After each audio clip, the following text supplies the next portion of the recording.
Howdy, gang. I was just reading one of the music magazines, and I saw that Iris DeMent's infamous Angel debut was being reissued after all these years. And it made me remember a funny story I think some of you might appreciate.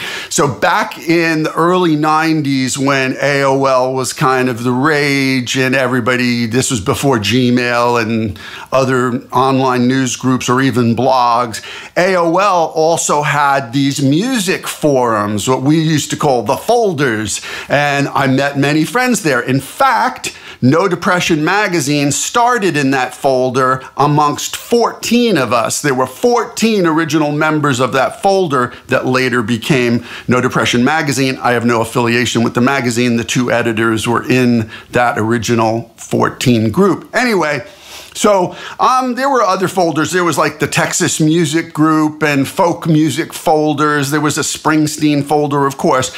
But one day I see this person like asking questions in a couple of the folk Americana-ish, and this was before it was even called Americana, folders, and in our No Depression folder, and he was asking questions, and I saw that his tag was Merle Haggard.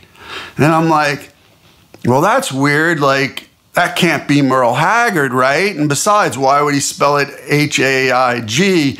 Anyway, so finally I wrote to the guy and I said, hey man, I see you asking questions about a few things, like, you know, I might be able to help you. And I told him about a few things. We talked about, you know, Billy Joe Shaver and a few other things who we already knew about.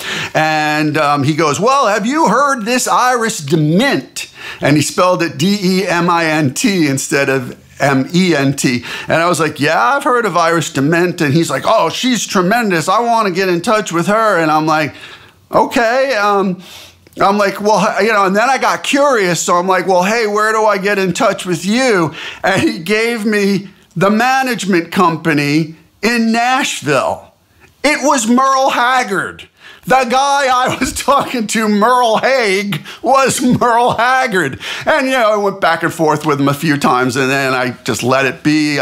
He asked me to send my debut record to him, which had just come out at that time, which I did. But then I left him alone. Like, the poor guy didn't need to be bothered. And I didn't see him online much after that. Like, it was only like for about a 6-month period. But it was Merle Haggard, and he was an Iris DeMent fan.